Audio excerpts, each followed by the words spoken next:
All righty, let's go ahead and start. Good evening, good evening, good evening, everyone. I'll let this call this meeting to order. Our mission. The Fairfax County NAACP is a nonpartisan, nonprofit organization whose mission is to achieve equity, political rights, and social inclusion by advancing policies and practices that expand human and civil rights, eliminate discrimination, and accelerate the well-being. Mute yourself, please. Well-being, educational, and economic security of Black people and all people of color. Next slide, please. Next slide. I understand Miss Pam is going to give the prayer for the day. Oh, wait. Yes. Are we doing? Okay, yeah, go ahead. Okay. Let us pray. Lord, creator of our diverse human family, let us pause to honor the dignity and shared worth of every person. We pray for racial and human justice, that our communities reflect equity, love, and peace. As we build and innovate, grant us the mindfulness to align our technology with the highest moral values. Let every tool we build be crafted to protect human rights, foster genuine connection, and elevate the marginalized. We thank you for the brilliant spectrum of humanity created in your image. We know that each one of us is your beloved child. Amen. Amen. Thank you. President's report. Okay, so we have had a very, very busy June. Um, First and foremost, happy summer. I believe it is the official summer is officially here. So happy summer. We started the month out with our scholarship brunch, which was a massive hit. As you all know, the scholarship is in the name of our beloved president, Michelle Lee, who passed on during her last term, at the top of her last term. And she was a huge proponent of IT and education as a whole. She was the president of our branch, but not only that, she was a member of her local PTA and the state PTA. So education was at the forefront of everything that she did. So it is only right that we honor her. And this year was our second year honoring her by awarding 6 scholarships to Black students here in Fairfax County. So if you all have our newsletter, you would have seen we had 6 students. The intent is to continue to grow this scholarship program so that we can be able to give out more scholarships past 6 students and be able to give them a little more to send them off to college. We had a number of partners this year. We had FCFT who gave out books. We had Local 5 who sponsored the breakfast. We had Mr. and Mrs. Chauncey Houston who donated $1,000 to the scholarship. Mute yourself. So, Mute yourself. Miss Leslie Houston was the past president of FEA Teachers Union. So we had a great number of sponsors for this year, and we hope to increase those sponsorships. So if you all have a church or an organization or something or some organization that you know who donates money, we will absolutely take the money. If you annotate that it is for the scholarship so we can continue to increase this program. Following that, we had our Juneteenth event at Bull Run, and Chair Pat will talk more about that. It was attended by more than 100 people, and as you all know, this is our 5th annual Juneteenth event where we honored our ancestors over at Bull Run who are buried there. It's over 500 marked graves there. The Harris family is prevalent on those grave sites. We had a president.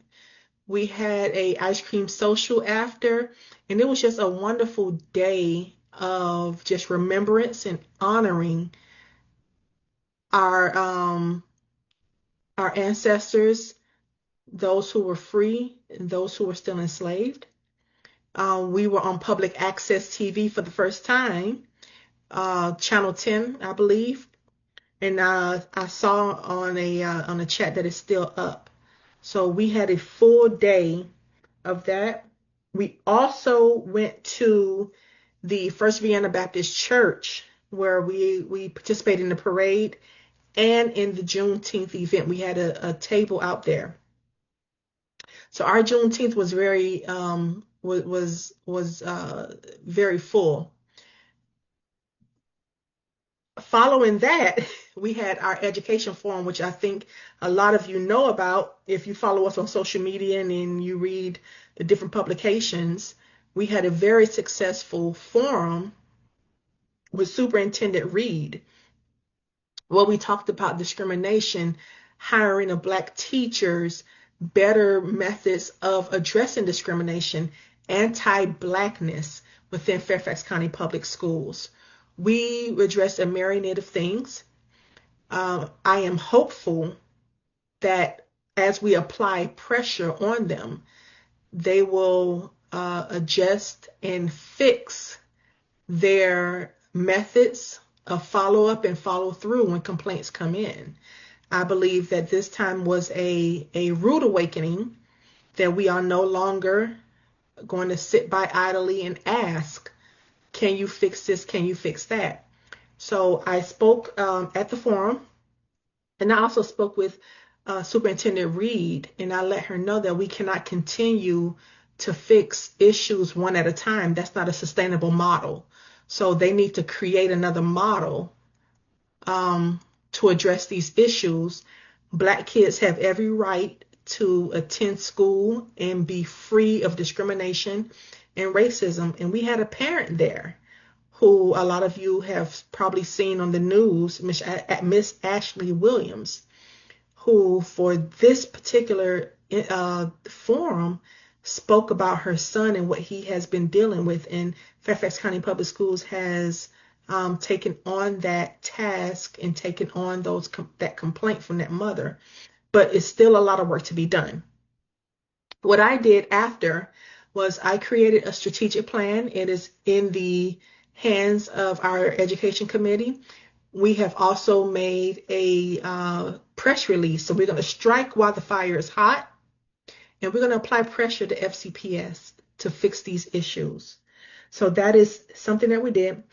The last thing that we participated in this month was the Gum Springs Community Day. That was their Juneteenth event. It was from 11 to 4 at MLK Park, and that was this past Saturday. So, as you all can imagine, as I am talking about these things, we have been busy. We have had boots on ground every single weekend.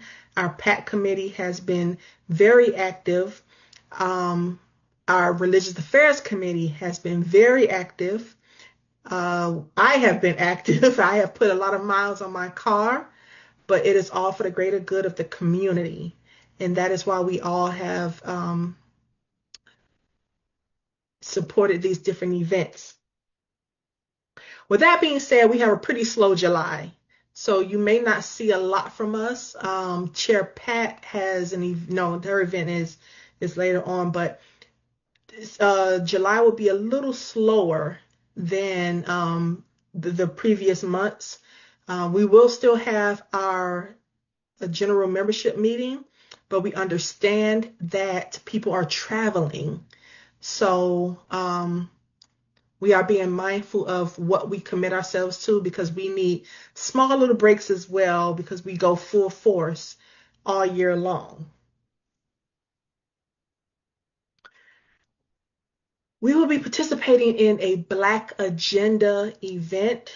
We are this is slated to happen in September. And what that is the Black community, as they have reported to me on different occasions, as well as the faith community, as well as voting African Americans, have reported to us that they are tired of being overlooked. They are tired of not having the issues that they bring forth being addressed, their vote is being taken for granted.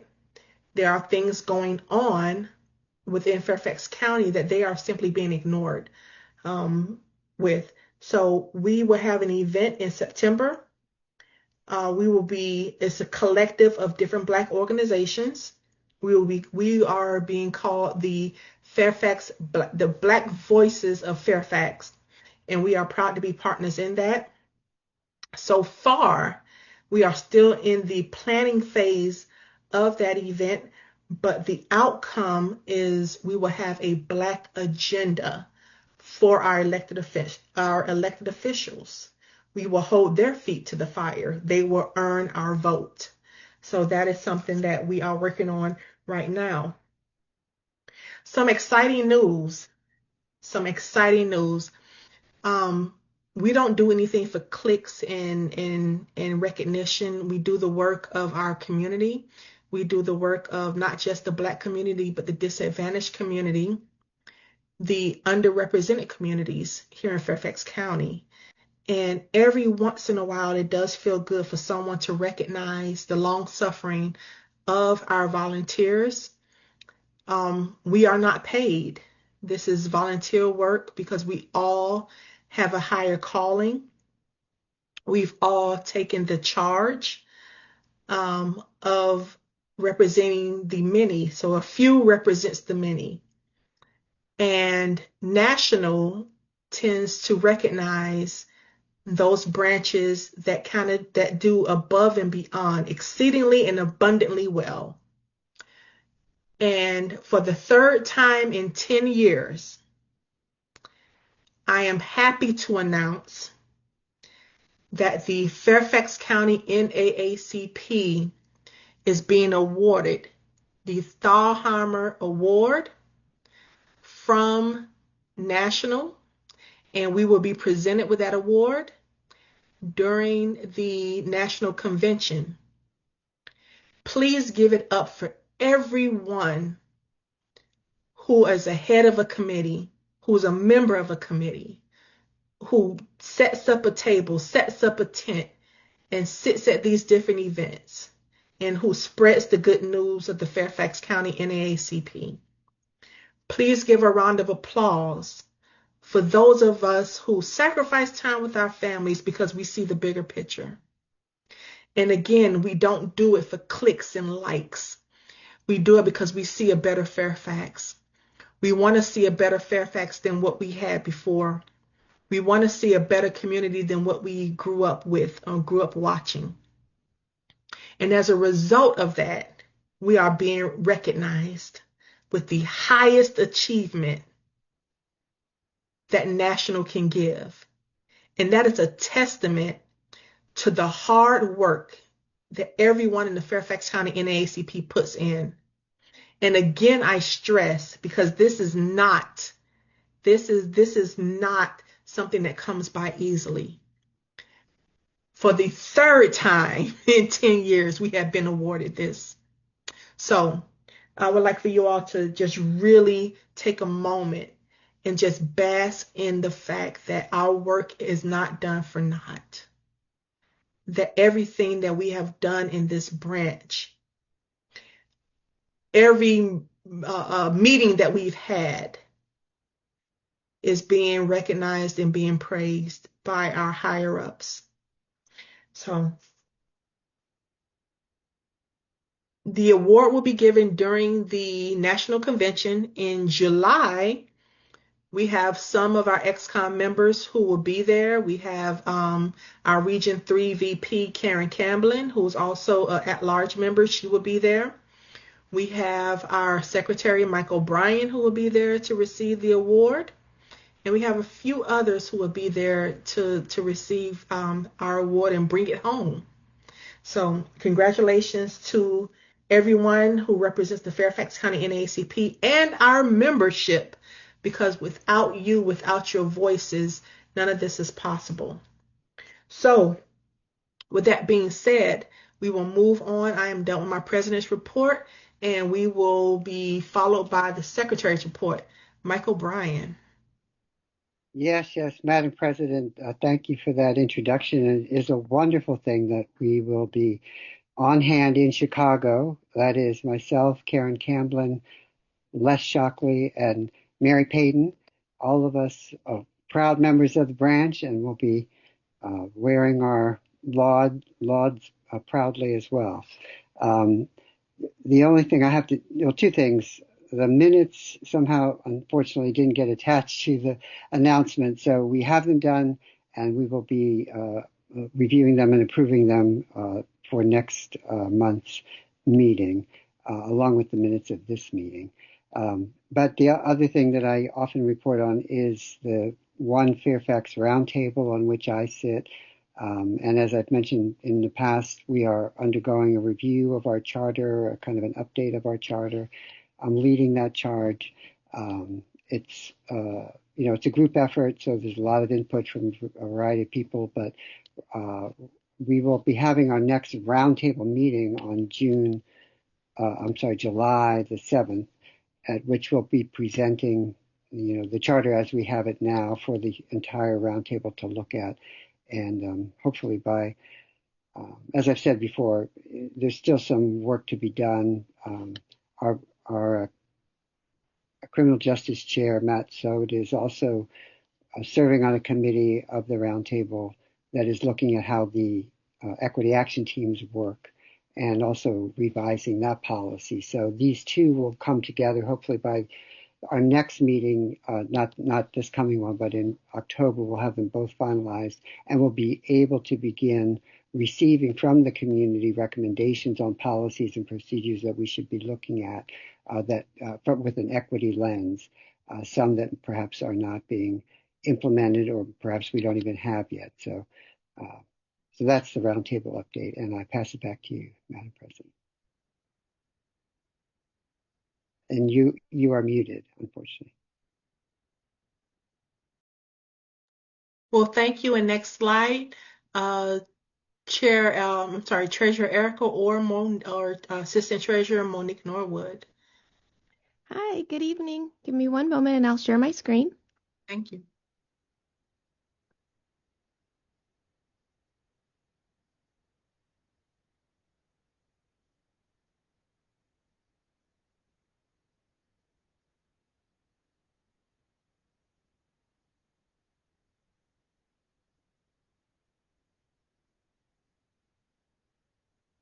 Okay, so I just want to provide an update on our current accounts. So there's currently four. Our main one is our operating account, which sits at $40,299.07. We also have our restricted funds account.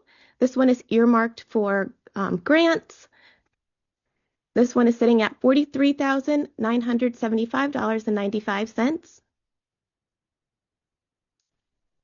We also have our youth council account. So this one is earmarked for scholarships, currently at $14,735.09. And finally, our Freedom Fund account. So this is our fundraising account, which attributes for the gala. It's at $26,401. All of our accounts are currently in good standing. Nothing further from the Treasury team, barring any questions. Yes, ma'am. I have a few questions. The scholarship, did you all deduct the money from the kids from this month? Only the ones that have been cashed. Okay, So there's gotcha. still some outstanding, and we'll update those as we receive them. Thank you. And anything in the PayPal?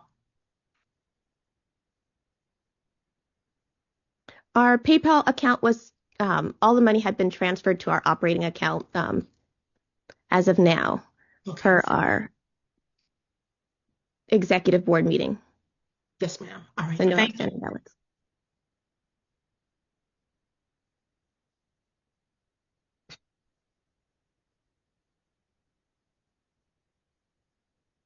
Oh, one more question. Has any payments been made, or how many payments have been made to the Marriott? So this round we had one payment to the Marriott for the $7,500. Or sorry, it was $500 to the Marriott, and then the additional monies was for our speaker. Okay, thank you.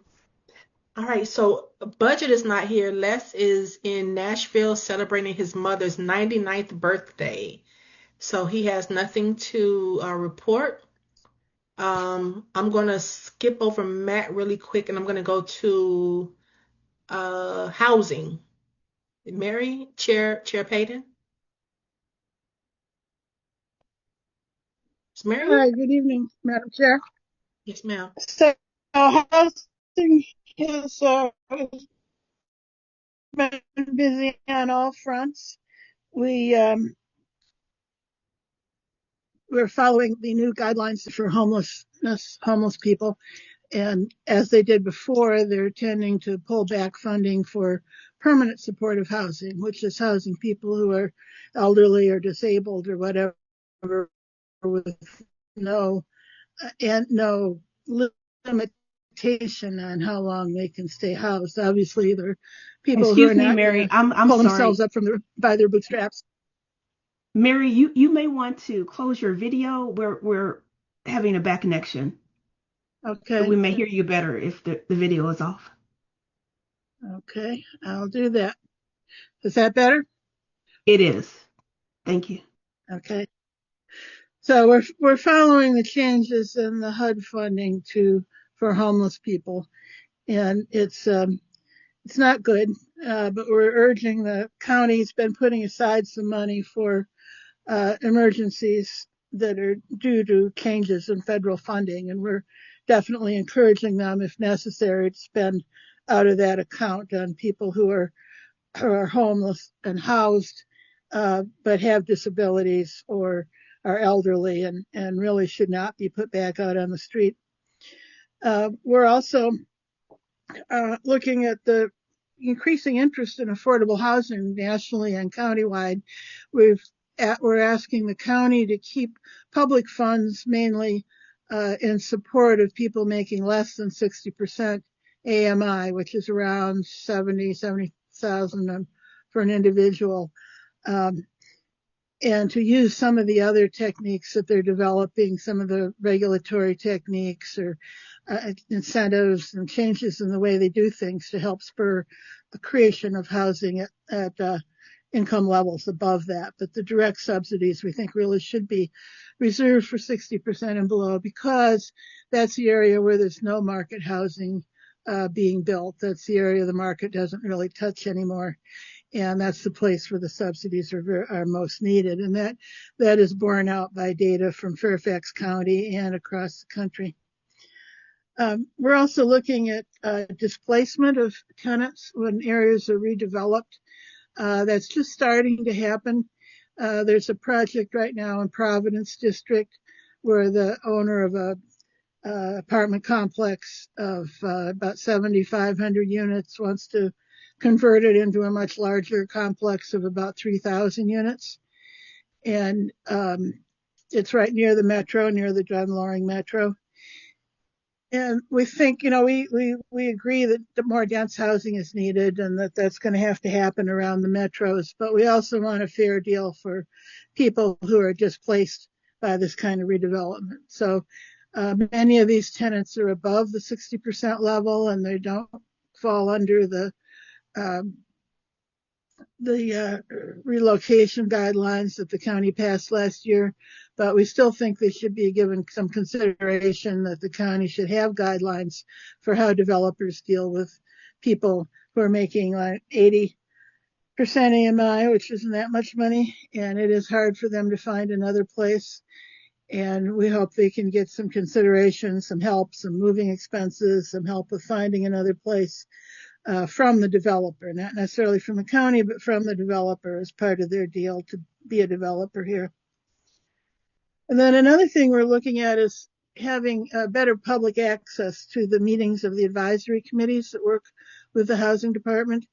The meetings are public, but they're not on Zoom or Teams. They don't allow public to come, I mean advocates like us, to monitor the meetings remotely.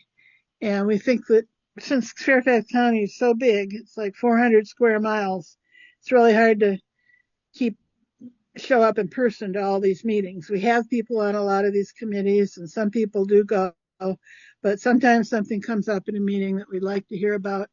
And so I think we're going to make a request that meetings that are public meetings that are dealing with housing issues, controversial issues, also be available to advocates or the public via Teams or Zoom or whatever technology they want to use. So that's just to get more eyes on what's happening and more participation in what's happening. So that's about it for now. Thank you. She's been doing this for a long time. Oh, She's Mike has a question, Mary. feels the county meetings and Miss Abbott, thank you. Mike has a question.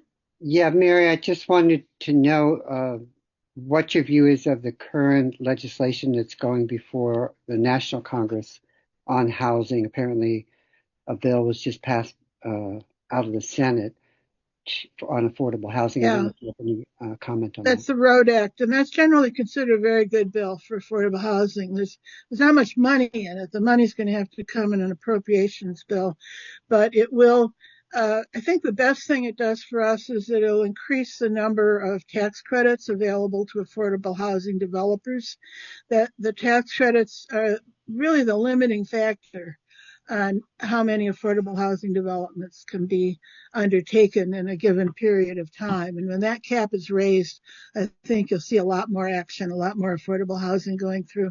And that'll need county a piece to get the tax credit from the state. The developer also has to show they have some money from the county, that the county, the locality, whoever it's being built, is serious enough about wanting it that they're willing to put some money into it. So it doesn't let the county off the hook. The county has to put money into it, but they're a small part of the total capital stack when you count the other grants and money that these developers get, and especially the tax credit. So it's very important for that reason. There's an awful lot of things in that bill, and we'll sort it out as we see which ones of them are in the final bill. The appropriations are a little bit less than last year. That's not so good, but some of the experts at the federal level are telling us that they may not get passed anyway, because often the government doesn't pass the appropriations before the end of the fiscal year, and they end up doing a continuing resolution. So that may end up happening too. So we'll see. But Great. it's everything's good. Everything is good that could be good. That's good to hear. Thanks. Okay, we will move on to criminal justice. All right, so I got a few things to make you aware of this month. One, just for people's general awareness, the One Fairfax Roundtable is having a meeting on July 7th at 7 p.m. And Chief Davis will be speaking at that on items including updates on the foot pursuit policy that was put in place after community pressure following the police killing of Timothy Johnson. So I would encourage those interested to check that out. You can attend online or in person. I would just to sign up. I'd probably go to the One Fairfax website just by Googling that, and One Fairfax Community Roundtable website, and there's a place in there to get updates, and then you'll get updates on when that meeting is and all that. Next, there's a couple significant changes that have gone into effect either recently or on July 1st that will benefit those who face stigma and discrimination as a result of past criminal convictions. A huge one that I don't think very many people know about is that as of June 1st, due to a court ruling, many people with felony convictions can now vote in the state of Virginia, including many or most people convicted of drug crimes. This is not the constitutional amendment, which is on the ballot for November. This is a separate court ruling where a judge ruled that only felonies that were common law in 1870 can are allowed to prevent somebody from voting currently. Um, and so this is important. It's important to get these people registered. This is a population that has not mattered to politicians, partially because they can't vote, don't have a say. And, this is one less way they will be stigmatized. So this is a minor step. Hopefully the constitutional amendment passes in November and, everyone has the right to vote. But this is a major improvement. Basically, how it works right now is if you were convicted of a felony that was common law in 1870, you still cannot vote.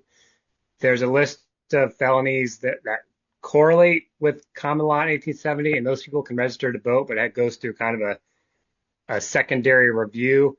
All other people who are convicted of felonies can vote now. I'll put a link in the chat just kind of pointing to the rules and everything. And we also produced a little dashboard to help people search through the list of felonies that still cannot vote because the state just has a couple PDFs online. There's these huge laundry lists. So I can put that in the chat as well. So many people do not know about this. There's been limited press coverage of the court ruling. So we encourage everyone to share this information with your loved ones and networks and those who may be affected. Criminal Justice will be working with PAC to try to find and register these voters. So if you're interested in that, please let me know. And then the second thing is there's a number of criminal justice related laws that go into effect on July 1st. One major one is that people can now have the records sealed in Virginia. They could previously have them expunged under limited circumstances where they were not convicted. Now people have been convicted and, meet certain guidelines, can have them sealed. The difference being that expungement's like your record goes away. Sealing is like, basically no one can see it unless under very specific special circumstances. So some people will be automatically sealed. Some people will have their records sealed if they, fill out a petition. So we'll be working to try to help people get their records sealed and expunged as we can as we move forward. We plan on holding another expungement clinic this fall. If there's anyone out there who's kind of a legal person who might be able to help us parse these new rules and, to help us understand how we can advocate for people, please reach out because especially the stealing law looks kind of complicated. And that's my update, unless there are any questions.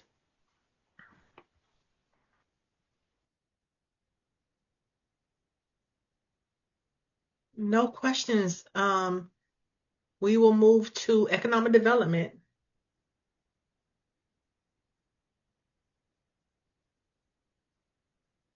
Mr. America, you are muted.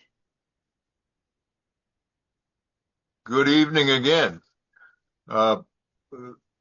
We're focused on stimulating economic development in the lower wealth communities in the county, and we're trying to do that by helping to create jobs and raise incomes by stimulating small business development, entrepreneurship, helping people in those communities who have the energy, the characteristics to start a business. And we're going to be working with Fairfax County Economic Development Authority, the George Mason Small Business Development Center, and the various chambers of commerce to help them reach a larger audience than they are currently reaching. We'll be sending out announcements about their training sessions, encouraging people to sign up and go to learn how to start and grow a business. So announcements or flyers will be circulating, and all of you and all branch members can pass the word through your churches, community centers, and all of your various networks. That will be the focus for the next 6 months, basically marketing and advertising training sessions that are already well established. We had thought about creating 2 new small business incubators, but there are enough of those. So we will help the community become aware of them. And as I said, of the various training programs that are out there. That's it. Thank you. Thank you, Chair America. Can you stay on after the meeting? I'm writing down different names of people I need to ask follow-up questions for. Yes. It won't take long. Okay. Is Dr. Iris here? I just saw my email from her. She said she'll try to come on a little later, but uh Chair Iris, are you here? Dr. Iris. Okay, well, I briefed from my president's minutes, I briefed the gist of what I believe she would have said. So we're gonna move on to VP Spain, and she will brief us on when and Freedom Fund Gala. Uh, Thank you, President Nikki. Good evening, everyone. Nice to see you here. First off, with Freedom Fund, we are proud to announce that we are beginning to get some sponsorship funds for the event. Isn't she beautiful? The creator of this flyer, it did a fabulous job. So we're getting excited. We're gearing up. We're getting some individuals who are buying tables as well as individual tickets. So momentum is starting up. The Freedom Fund team will actually go out to the Fairview Marriott to just make sure we have enough space for our vendors and especially our photographer, because that's a special added addition that people really love taking the pictures. He does a great job. He did a great job last year. So the Freedom Fund event is coming along quite nicely. If there are any questions or concerns, again, the event is going to be October 10th. The end date to September is coming up rather quickly. I've also sent out an email to our XCOM members. Let us know if you will attend. If not, that opens it up to more seats for our community to take advantage of. So Freedom Fund is coming along quite nicely at this point. Are there any questions that anyone has for Freedom Fund? Make sure you get your dresses and your masks because we're going to have a great time at this event. Great time was had last year, and we expect to make it even more spectacular this year. As far as when women in NAACP, I've been meeting with the state president of WIN, or the not president, but the state chair of WIN. And our direction for all WIN or committees within Virginia is to connect, collaborate with PAC. And the reason I say this, or the reason we were suggested to work more closely with the PAC team, is that there are a number of female issues that need to be addressed by our upcoming candidates. You know, primaries are coming in September, and then elections will be coming in November. The congressional districts as well as the congressional districts. Next year, we have the delegates and we have the board of supervisors and the school board members. But we need to get in front of our congressional members, congressional candidates, and let them know there are issues that are particular to women in regards to health concerns. Heart attack affects women differently than it affects men. The right to choose whether or not you wish to carry that child to full term. That's been an issue that is under attack.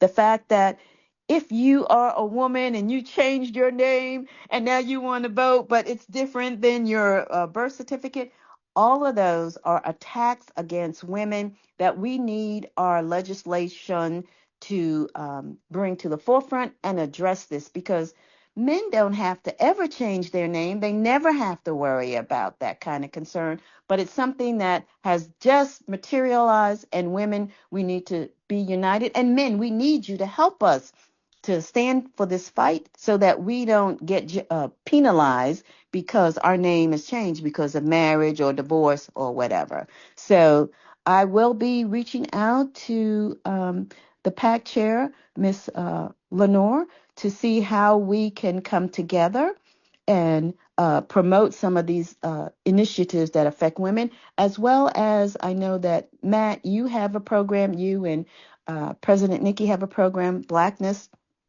We want to be able to share some of our concerns in that venue also. So please let me get in touch with both Matt and Chair Lenore so as we go forward. Are there any questions or any concerns? Thank you very much for letting me present that information. Thank you. Okay, we will move to legal redress. Chair Glassman. Hi, everyone. Hoping everyone is having a great summer. So we are moving along in our committee. We have now, I believe, active 3 cases, and we've assigned the cases to the various attorneys.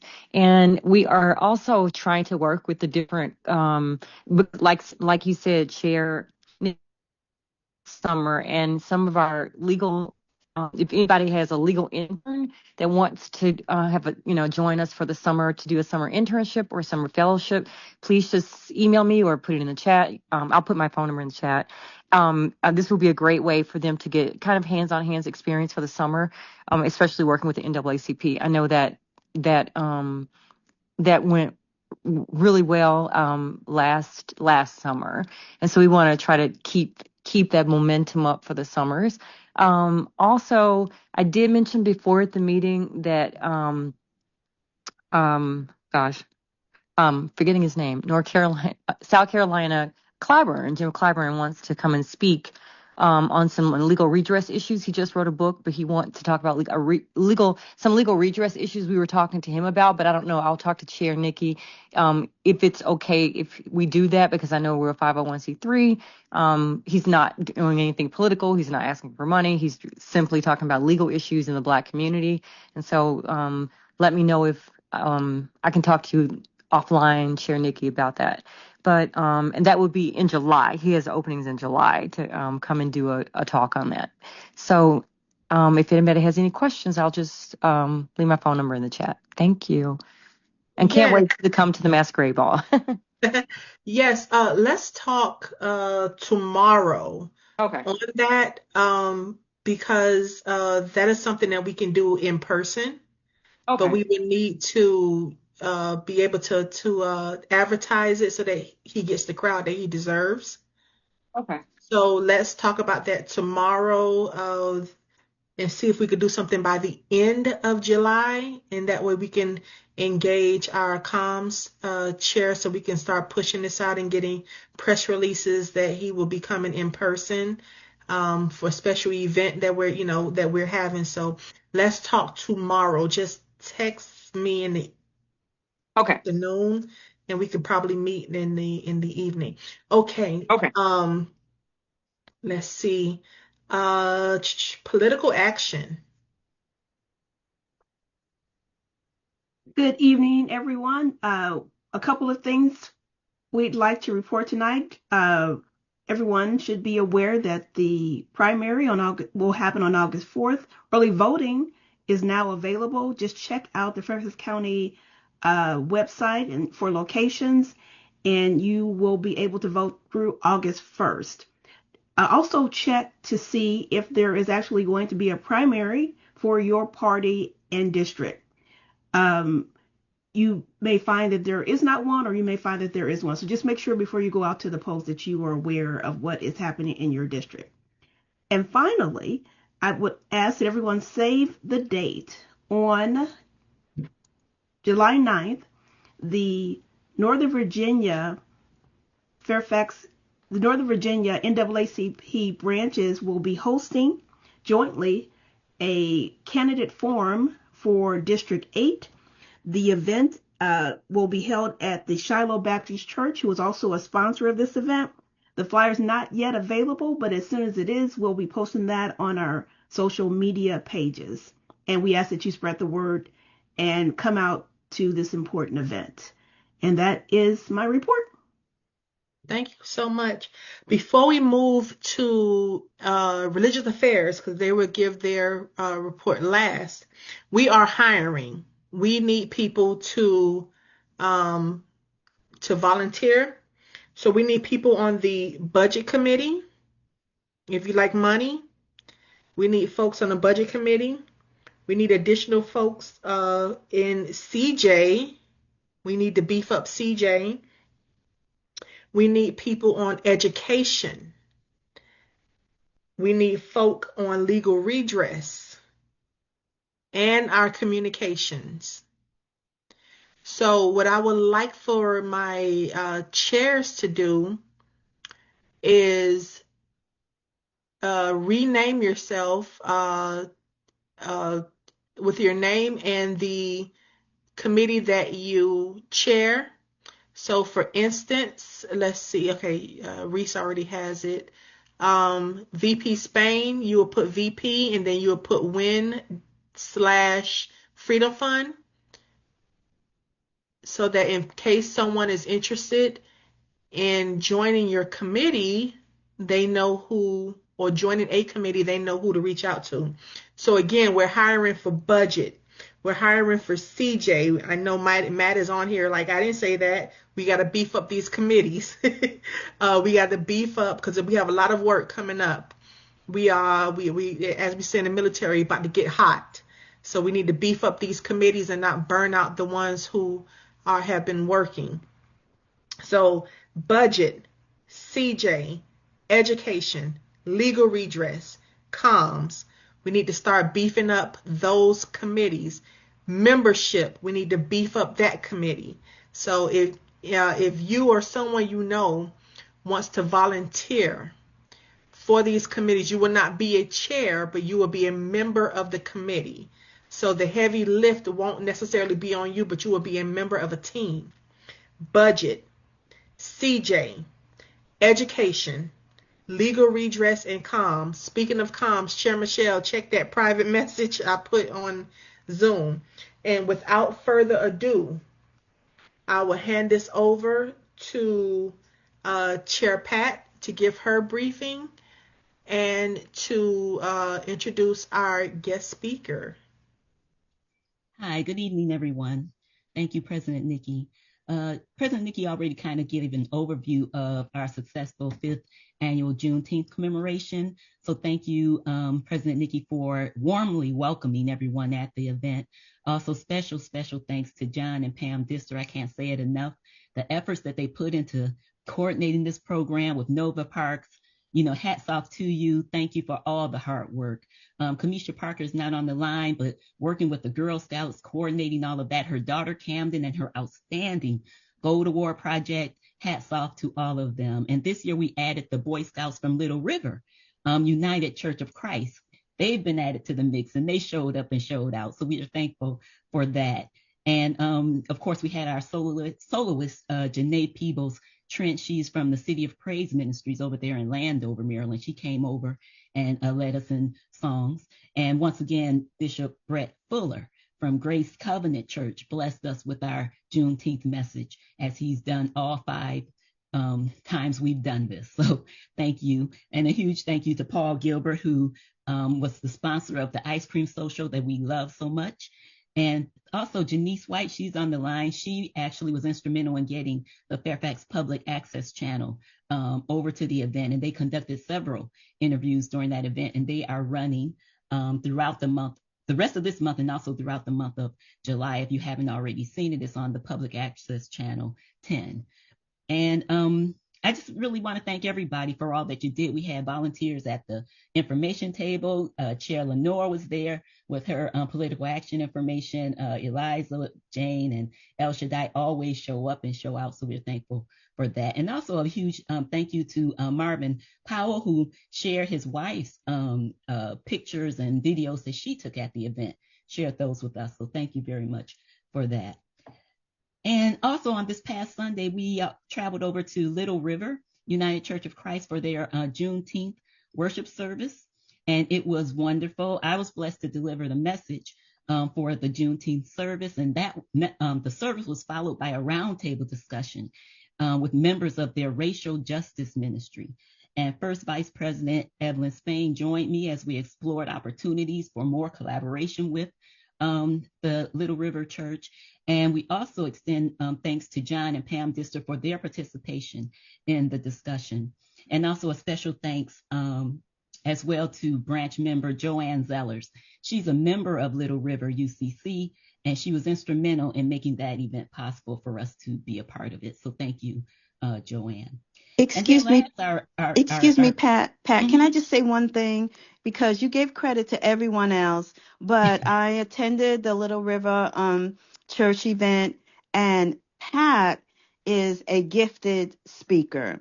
She was able to stand up at that pulpit with, and she didn't seem nervous at all to me, and she delivered a wonderful sermon that touched the heart of many of the people who were there. She did an excellent job. In fact, I remember as we were standing up at the table, after services were over, and John Dister even said, he said, you know what? Pat Jackson is so good. Some of our priests could learn. She could do a training program to our priests so they could learn how to deliver an engaging homily. So hats off to Pat. She's doing a marvelous job getting us out there and involved with the other churches in the area, and so they can see what we do and maybe give us more money and actually encourage them to be a part of our program moving forward. So I just had to give you that shout out, Pat Jackson. Thank you. Sorry for interrupting. That's okay. Thank you, VP Evelyn. We'll talk later. But anyway, lastly, I just wanted to mention about the baseball game, the Washington Nationals against the Cincinnati Reds on August 8th. That's going to be Faith Day at Nationals Park. And we have 3 days left where you can purchase the tickets. So I encourage you, if you want to have a fun day, fellowshipping with your friends and family out at the ballpark, please join us. We need at least 13 to be a group. So the tickets are $49 per person. And if you have the latest news for you, there's information in there about it where you can scan the QR code and go directly to the RSVP. I think I will go ahead and put that link in the chat as well. But there are 2 parts. You first go out and register, do the RSVP, and then there's another QR code for PayPal within the Google form. You click on that to actually make the payment. So you need to do both parts of those so that we will be able to reconcile and get you all squared away. Okay, well, thank you so much. I appreciate it. And now we are going to move on because our guest speaker is here and raring to go. And it is my distinct honor and privilege to introduce our speaker, Dr. Nicol Turner Lee. Dr. Turner Lee is a nationally recognized expert on public policy, digital equity, and innovation, and a senior fellow at the Brookings Institution, where she directs the Center for Technology Innovation. She's founder of the AI Equity Lab. She recently published a book, Digitally Invisible: How the Internet is Creating the New Underclass, which focuses on closing digital access disparities for people of color. Throughout her career, she has been a strong advocate for civil rights in the digital age, working to ensure that communities of color and other underserved populations have equitable access to technology, broadband, and opportunity. Her work continues the legacy of organizations like ours by addressing modern-day disparities through policy, research, and community engagement. Dr. Turner Lee's voice is critical at a time when access to technology directly impacts education, economic mobility, and civic participation. Her commitment to equity and justice makes her an ideal speaker for our ongoing work and mission. Please join me in warmly welcoming Dr. Nicol Turner-Lee. Thank you.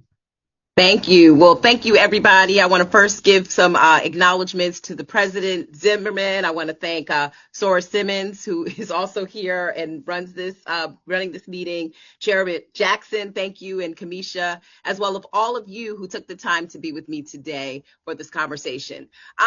Sora Simmons, I'm going to ask if you could actually take that slide down for just a moment, and then I'll prompt you for the other slides, because I want to make sure that I get up close and personal for a minute with everybody as we have this conversation.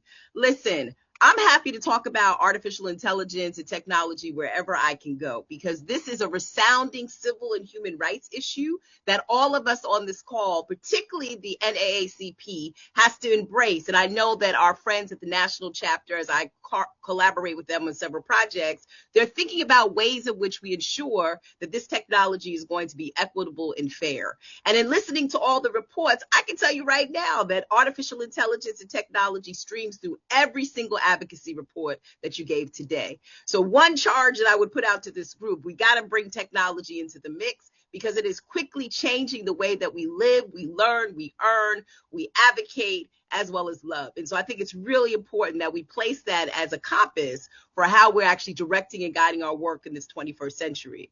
As Pat mentioned, I've been doing this work for over 20 years, and it's a work that I feel is near and dear to my heart, because it is an area in which the digital revolution has come so quickly that some of us in this room, we don't even know how it started.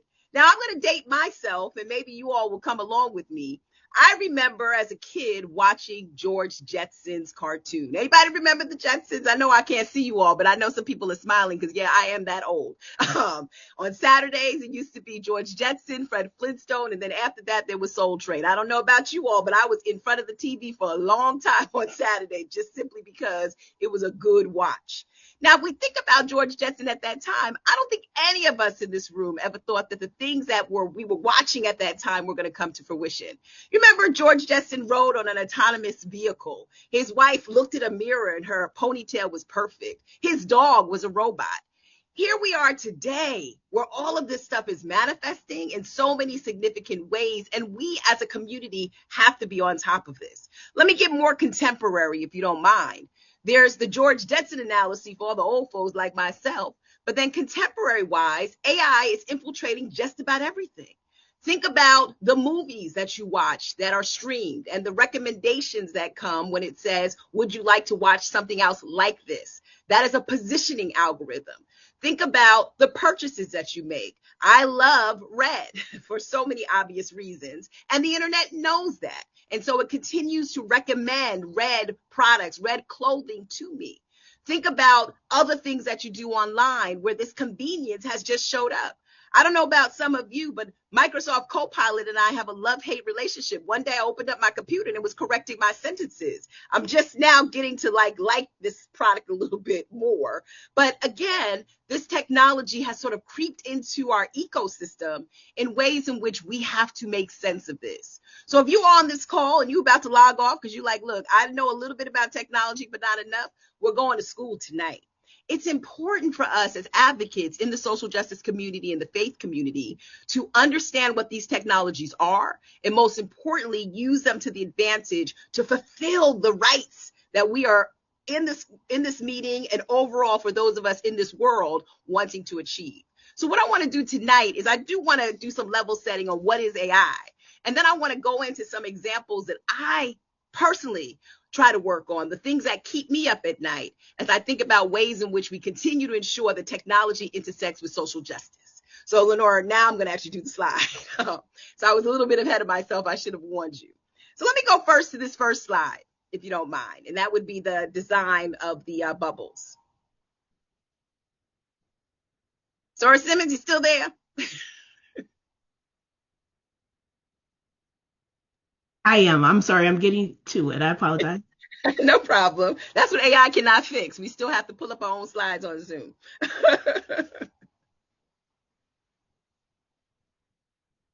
Thank you. So I want to share this slide with all of you, particularly since when I talk to social justice groups, I've had a 20-year history of actually working with civil rights organizations. Reverend Jesse Jackson, the late Reverend Jesse Jackson, was my mentor. I like to explain things because I think one of the ways that we actually get consensus and understanding is when we use the same language. So artificial intelligence is really that big bubble. I want people to understand when we say the word AI, we're talking about just about everything, from autonomous vehicles to anything that has its own life. AI is really the bubble, the ecosystem in which all of these things live. Machine learning algorithms are what I just talked about. They're quite predictive. They're the things that if you do one thing, it can predict that you may do another. Deep learning, this is something that I'm particularly nervous about. It is actually the technology that is now being used in hiring, where people are able to look at whether or not you submit a video and you have good eye contact, you make great smiles. What we're finding out now in deep learning, and I'll talk about this in just a moment, is that Black and Latina applicants who are being pre-screened by deep learning products are actually not making it past the pre-screening application phase. They're not meeting the suitability for what most employers think should be the emotional connection to the job. Very problematic, and I think we're going to see more deep learning actually come into this space. Generative AI is something that most of you are probably using right now. I'm not going to get all up in your business, but I know some of you have Claude or Claudine, as my girlfriend calls it, or ChatGPT, or Gemini, or Jerome, whatever you call your actual generative AI. Many of us are using those tools because right now we are in the space where the summation of content that's already existing on the internet is pretty popular. And an area that I didn't include, but I hopefully will talk about, is what's called agentic AI. Those are those chat bots. Like the other day, I called to get an oil change, and a chat bot actually picked up, and it said, would you like to schedule it in the morning or the afternoon? And I kept saying the evening until I had to actually hang up the phone because she didn't understand what I was talking about and get a real person. Those actual activities are infiltrating right now, again, much of the commercial space. And I want people to realize that the train has left the station. Second slide. The challenge that we have is that these tools are very much based on so many different use cases, from healthcare to financial services, to housing, to employment, to criminal justice, education, government benefits. Everything that you listed with regards to the advocacy reports, AI is actually showing up in those spaces. I can give you tons of examples. For example, in financial services, where what we're finding out from research is if your name is Black sounding or Latina sounding, you have a higher likelihood of being rejected for a loan just on the basis of the cognitive sound of your name. LaTanya Sweeney has suggested that you will get predatory high interest rates based on that. In housing, we are now having landlords use AI-generated products to pre-screen out applicants, but facial recognition technology to determine whether or not you belong in that community. In education, we are actually seeing young people. Now, this is also very problematic, what I'm going to say, because some of us know in this digital age that AI is becoming a crutch for many students. But we are also seeing it being used in education where there are accusations of cheating, because students are not believed, particularly low-income Black and minority students, are not perceived to actually write the King's English. My point is, it's showing up in so many ways, my friends. And it's important for us, even if we use AI for these innocuous areas that I just discussed, that we understand the trade-offs. When we provide more data to these systems, let me just tell you something here. Artificial intelligence is very extractive. It extracts the information that you are engaged in on the internet at every point. Your digital footprint maybe 10 years ago might have been a handful of variables. Today, it's trillions of variables, and not often defined only by race. And so I think it's really important that people begin to see that this is something that we actually have to understand, my friends. You may be somebody who said, hey, I'm not going to touch AI if it kills me. I'm just going to leave it alone. Well, I was like you too. I'm going to give you another reference to an old television show. I thought I was going to be like Gilligan on Gilligan's Island and never use AI until one day my husband asked me, can you actually help me define this question that I have? I went to the library. I went to Barnes and Nobles. I couldn't find the books. I had to sneak under the table and use a little ChatGPT to get that answer. For me, it's about knowing what this technology can do, but also exercising some restraint so that you yourself are not sucked into the vortex of this discussion that is happening in every living room table. You know, my mother used to say to us when we were growing up, If you're not in the kitchen making the food, you're on the menu. The late, great John Lewis also suggested the same thing. If we are not in the mix of developing these products and services, we are essentially on the menu with our data, our information, our footprint being sucked in. Next slide, please. And this has consequences, particularly in these areas, because bias shows up at every point of an AI model. And I think I'm speaking to the right crowd on a nice Wednesday evening about bias. I mean, we thought that we were beyond the stage of discrimination. We thought that we had protections when it came to voting rights. And now we have a new technology that actually, in many instances, doesn't have to even ask our race to bias against us. Why is that? Let's go to school for just a moment. Bias in AI systems can start at the design.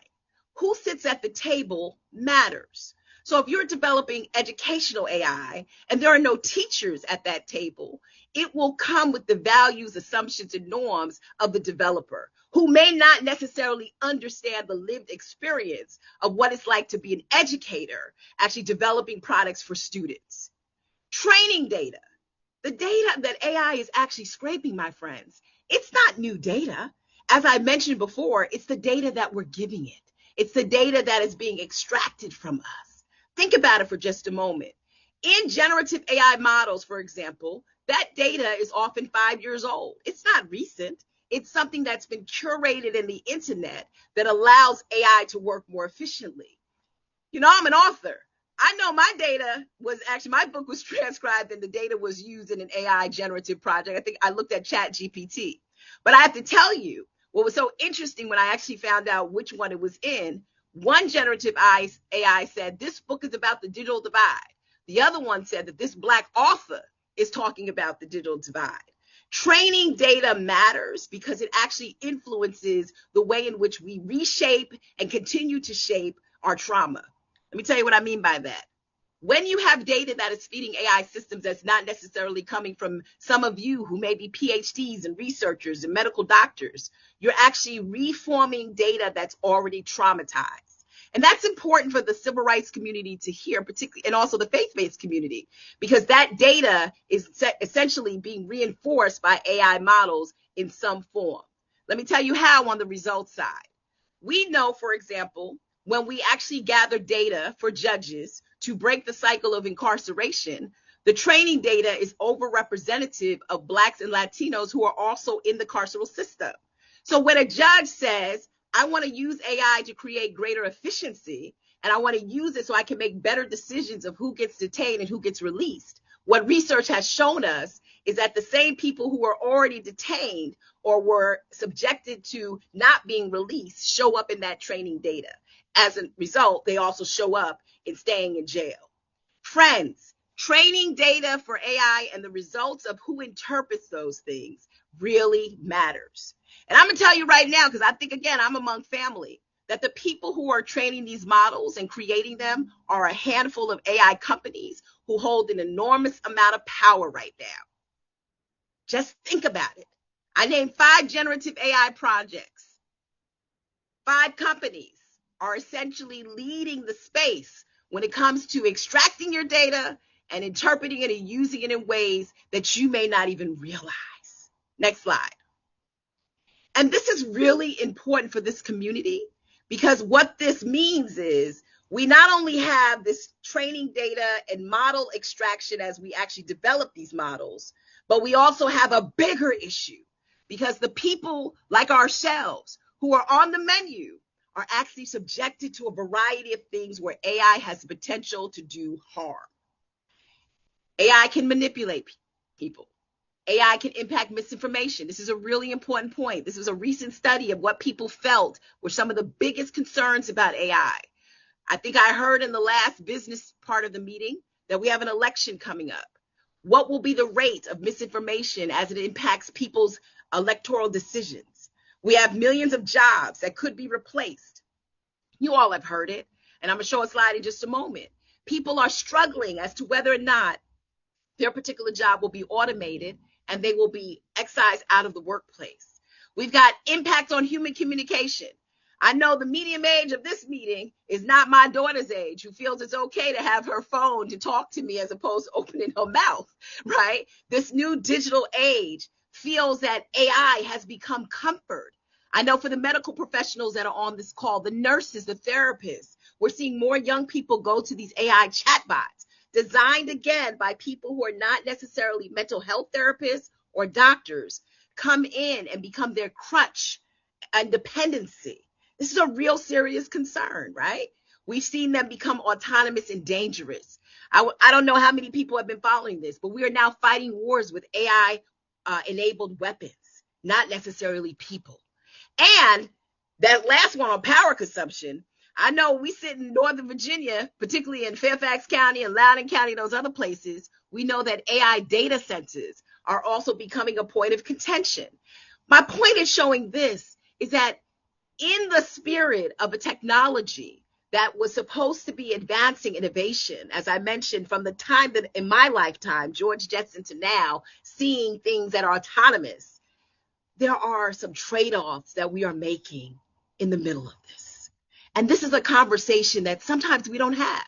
It's uncomfortable because we really do want to use our Claude.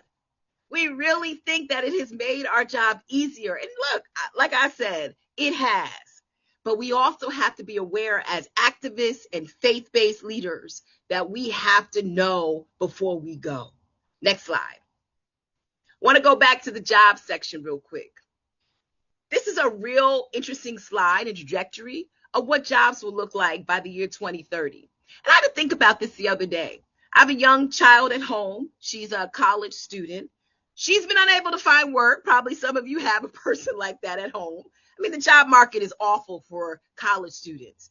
But there's also a 6% unemployment rate among recent college graduates in this economy. So can you imagine why is this happening? Well, on the bright side, AI has done something really interesting. It's actually expanded the trades. AI can't replace your plumber. It may not be able to replace your electrician. I testified before Congress not too long ago, and one of the members of Congress asked me, would AI replace a plumber? I said, I don't know if a robot can fit in my small, bathroom at my house enough to actually fix it. But I can't see that, and I think most of us are starting to get realistic that it's not going to replace all jobs.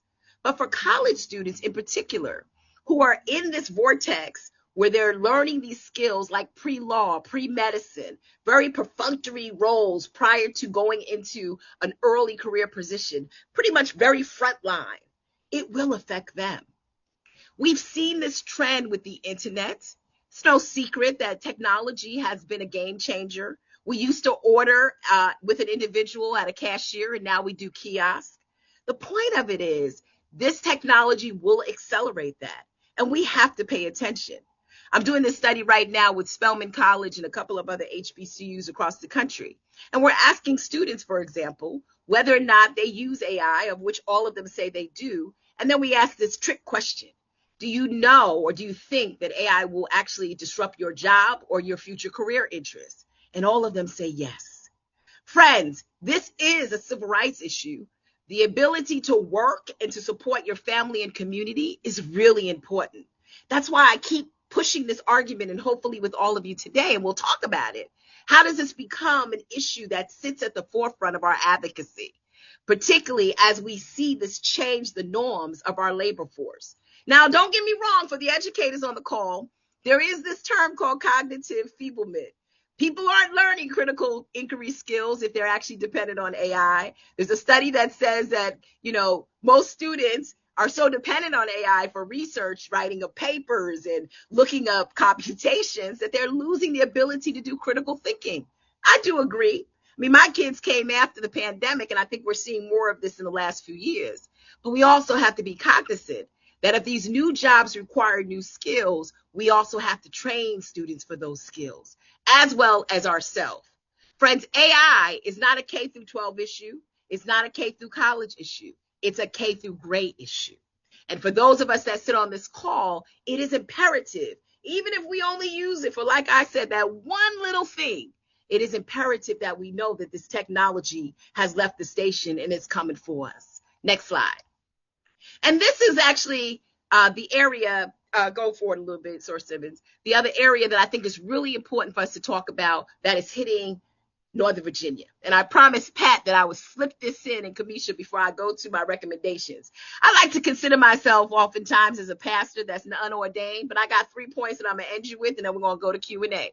Listen, data centers are here. Now, before you get angry with me about bringing this up, because I know some of us are in our feelings, including myself, they're here because of all the things I just talked about. The computational power that we need to do generative AI, to actually be agentic, to have scientific discovery, to be able to enhance efficiency within our hospitals and our universities, they require these buildings. But these buildings, next slide, are not well received. And I actually wrote a couple of papers about this when I'm not talking with general folks like yourself in terms of issues that are affecting AI. I'm in front of people about data centers. Communities are beginning to say no, because I think that there's this mismatch between what we use AI for and how much we're willing to give up. The NAACP recently did a study called Stop Dirty Data Centers. And some of you may have read that report, but much of the concern on data centers, particularly as it relates to AI, has nothing to do with the bias that I spoke about earlier.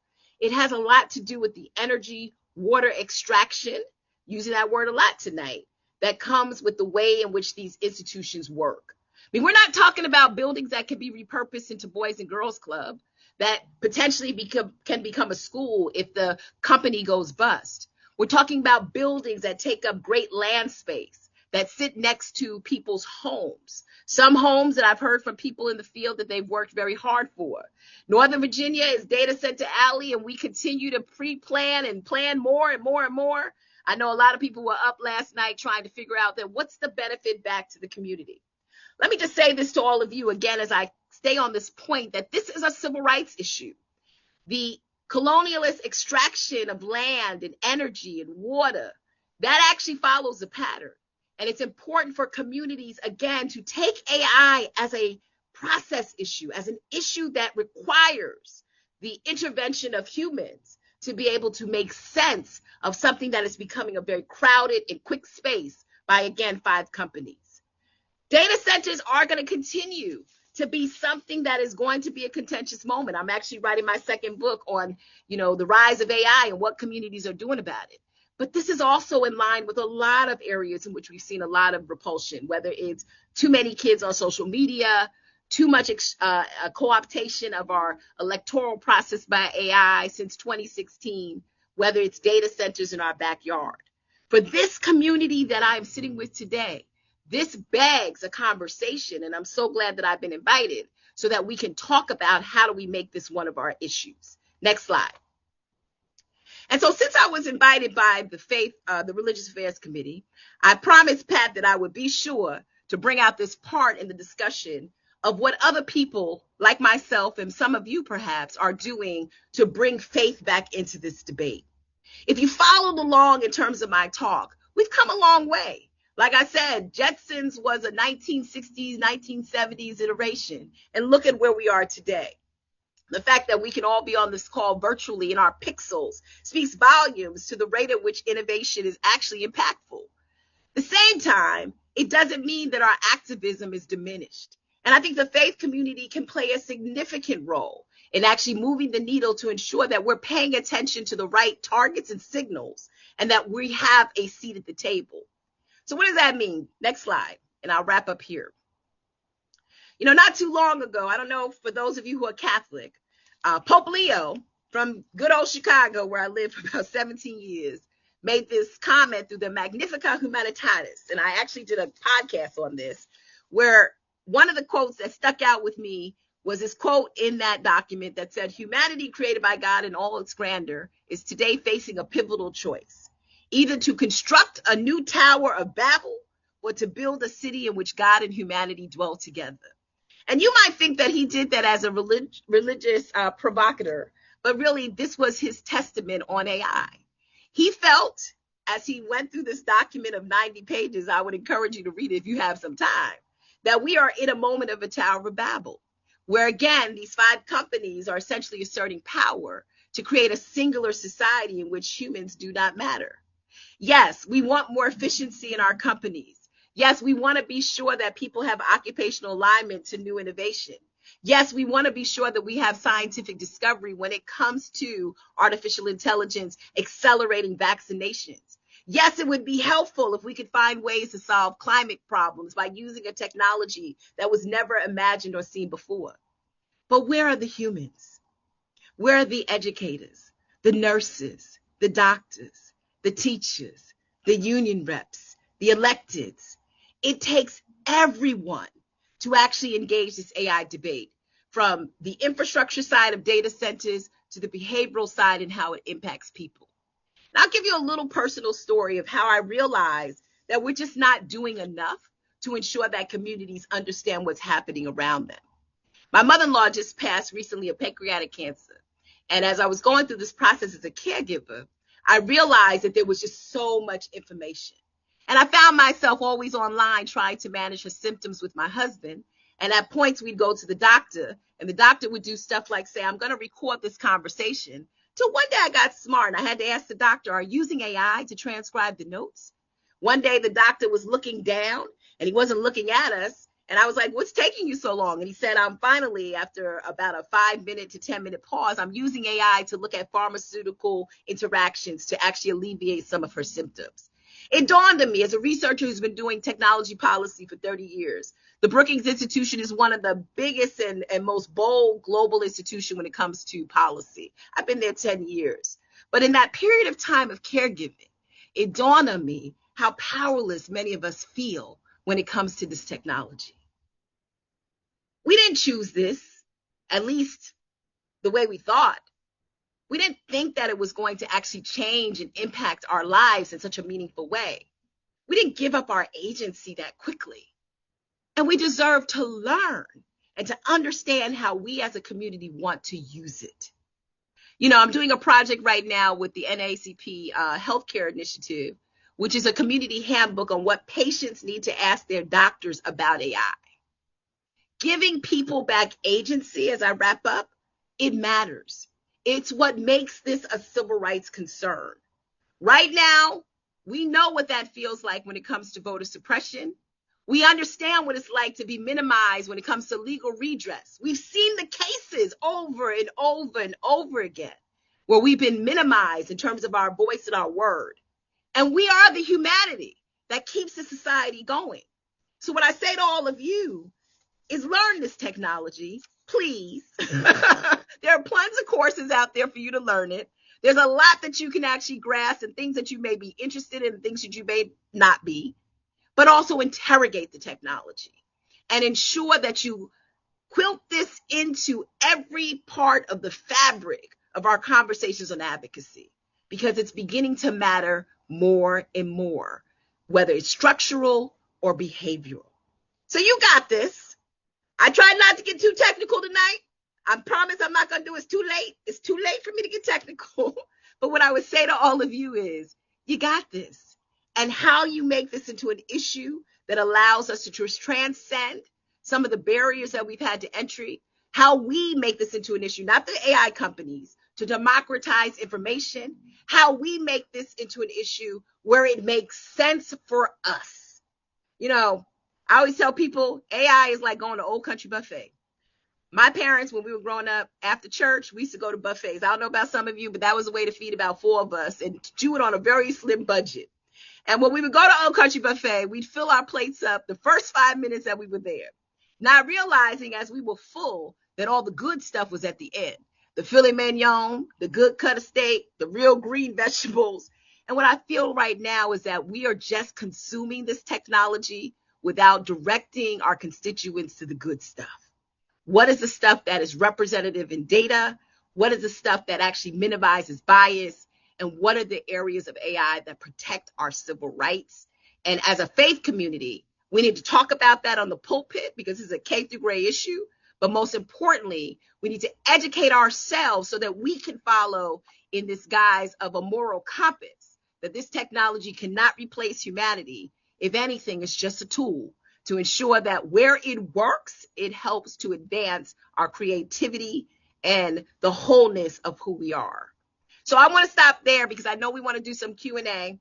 I also got a signal that the last speaker went really long and you all were kind of tired. So I wanted to make sure I told Chair Pat that I would leave some time for some Q&A so that you all weren't here really late. But I want to stop there. And if there are questions, I know the chat's been active. I unfortunately cannot multi-purpose, but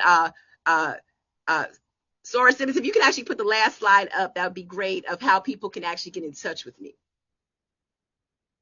I'm at the Brookings Institution. There's my email, and my book is available wherever books are sold. So I'll stop there, and then hopefully we'll facilitate some Q&A, and I'll go to the chat and see if all of you had any questions that came my way. Thank you so much. Thank you so much. I know the chat was active. I was trying to watch it, but I can't do two things at one time. So I was trying to see. No, thank you so much for that presentation. You know, so much information in such a short time. Do we have any questions from anyone on the line? Like you say, everyone's been commenting in the chat, but do we have any questions for Dr. Turner-Lee tonight? Yes. I think somebody said something about healthcare. Let me go in here.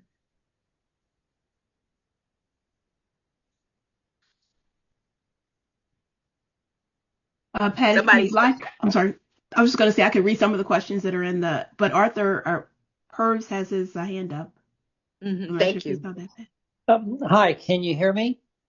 Yes. Hi there, okay. Arthur.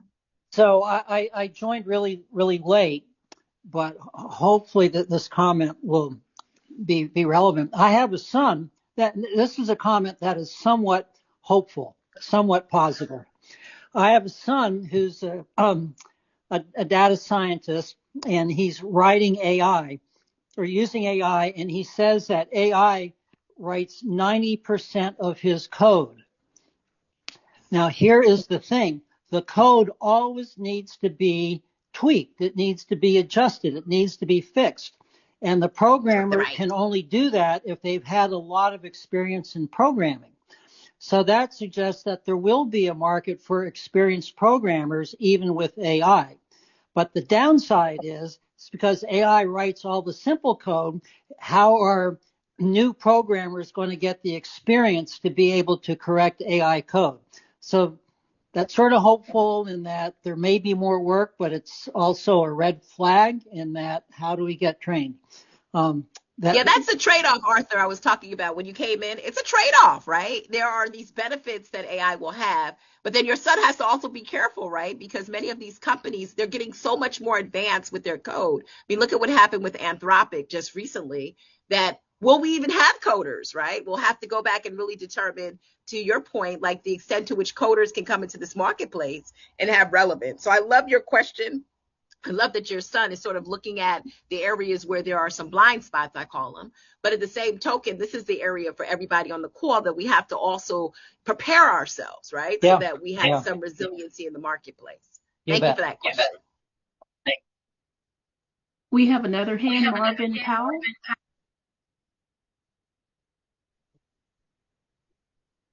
Marvin. Hello.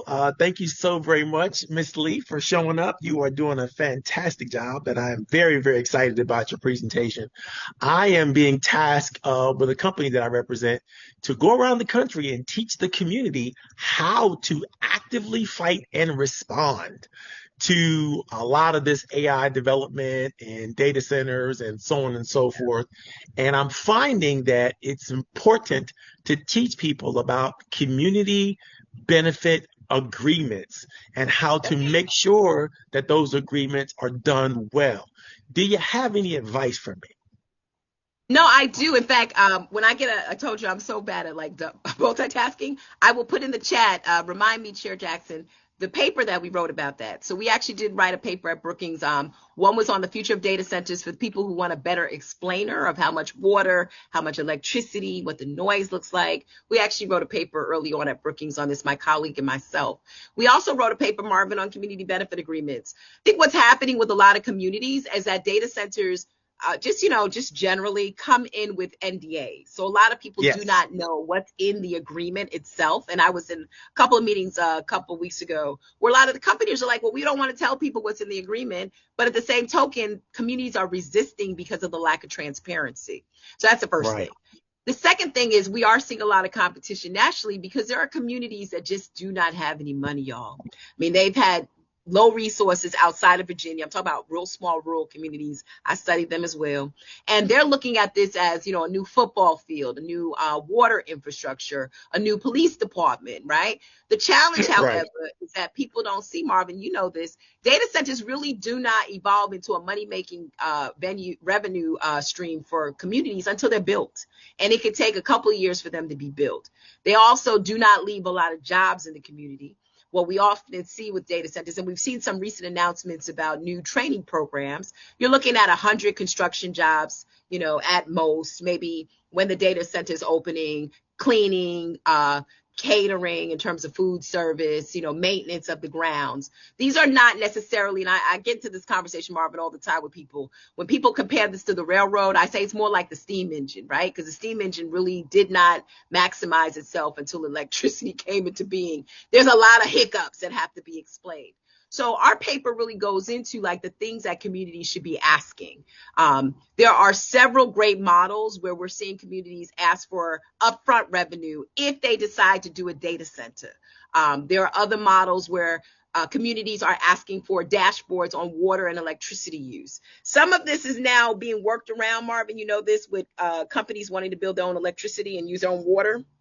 I still ask communities to actually press on these issues because, again, we still don't know from a public health perspective whether or not some of these technologies will actually have long-term effects. Nobody predicted Flint. Nobody predicted that the Potomac River would have a sewage spill. So for me, I think communities have to really get together. They have to be brought in the beginning. It's becoming more difficult for them to be brought into the beginning, which, Marvin, why you are doing the work that you do, which is to really make sure communities have a framework so that when they are going to town halls or they are talking to their legislators, they're much more prepared.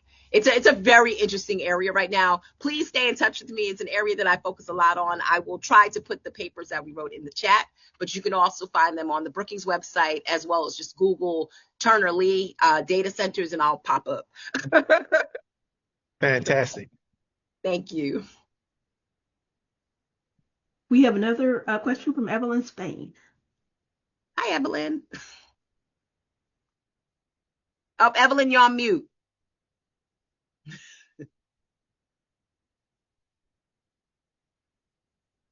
Oh, still can't hear you. We heard you earlier.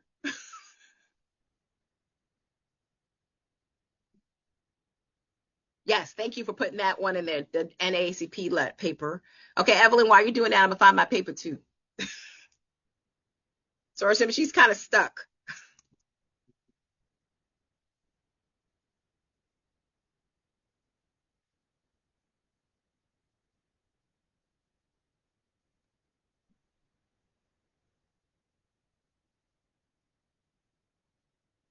All right, I put my paper, that's from Marvin, in the chat. Okay, Evelyn, I was just telling Evelyn, I didn't realize I was mute. If you move your screen either to the left or the right, you'll see an unmute button. Oh, okay. On your phone. And I was just going to say, there is a question in the chat. It says, wonderful presentation. What resources do you recommend that we follow and examine that you trust? You are a thought leader that we can follow. Are there others? Yeah, I mean, I think that there are several groups that are starting to actually parlay civil rights and social justice into this space. I wish I had the slide to show you. I'm proud to say a lot of those women are women of color, Black women in particular, who are working on this. Sophia Noble has been doing this stuff. She's at UCLA, a good friend of mine. Joy Balami, who's been looking at facial recognition technology. Tamit Gabru. If you actually go on LinkedIn and look up AI, you'll have this conversation and see the conversations that are happening. We do need a resource guide. I mean, there's a couple things I'll just put a plug in that I'm working on that I would love for those of you who are on here to reach out to me to help me. You know, one is I am particularly interested in building a I call it an unhidden figures repository. I'm doing that because many of us in Virginia know the story of Katherine Johnson. You know, we knew through the book, the movie, those of us who probably knew her, I didn't get the privilege of knowing her, I wish I had, that she committed her brilliance to avert space disasters. And she was a hidden figure.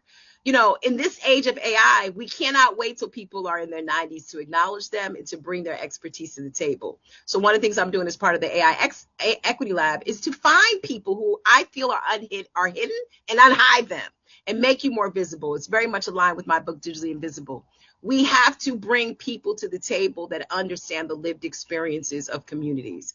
And I think that's one way that we can actually glean better research if we actually know who's out there doing stuff. So that's something I'm committed to doing at Brookings, along with some of my colleagues outside of Brookings who are really committed to this space.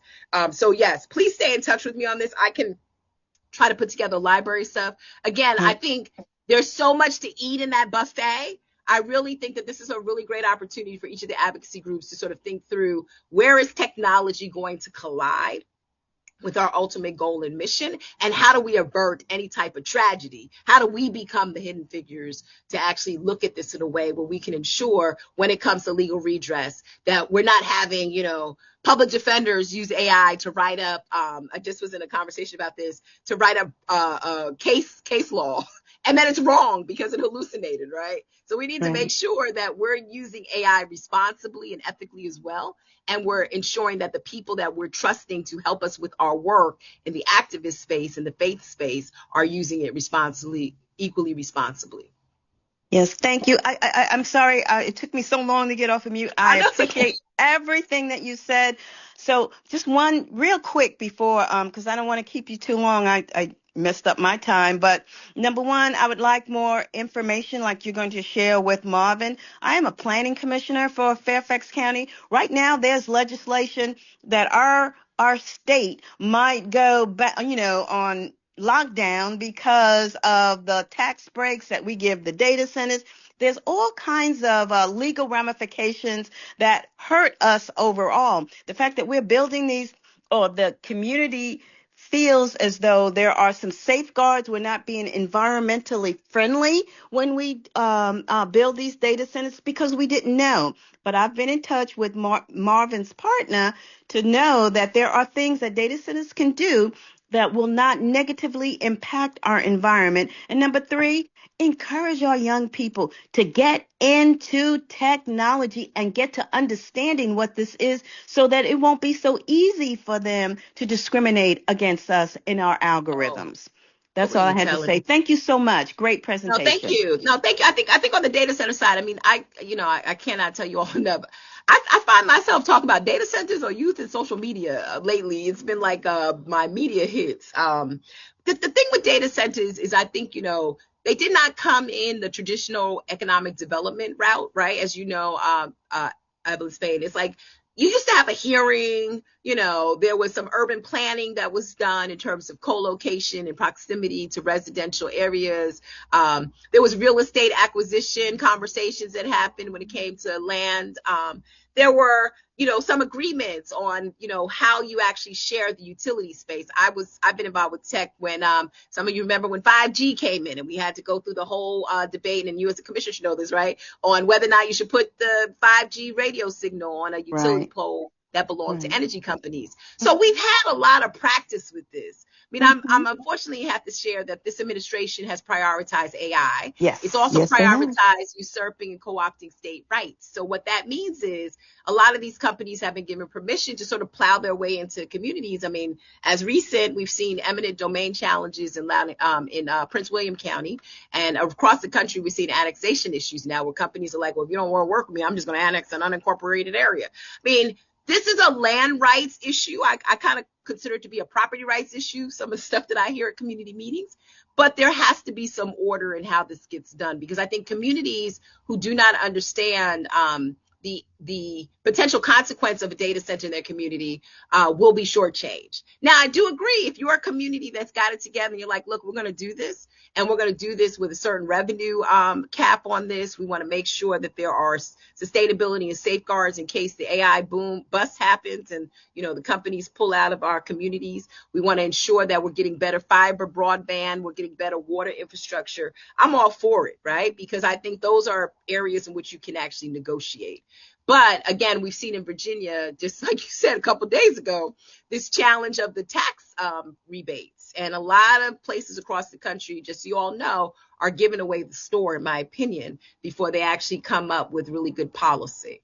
So we'll see. I don't think that community should completely ban it, because if you want to use all this stuff, you have to have the data center. You have to have it, right? So, yes, ma'am. For communities that are actually doing it, and we're seeing a lot of areas. I mean, it's not pretty. It's not pretty.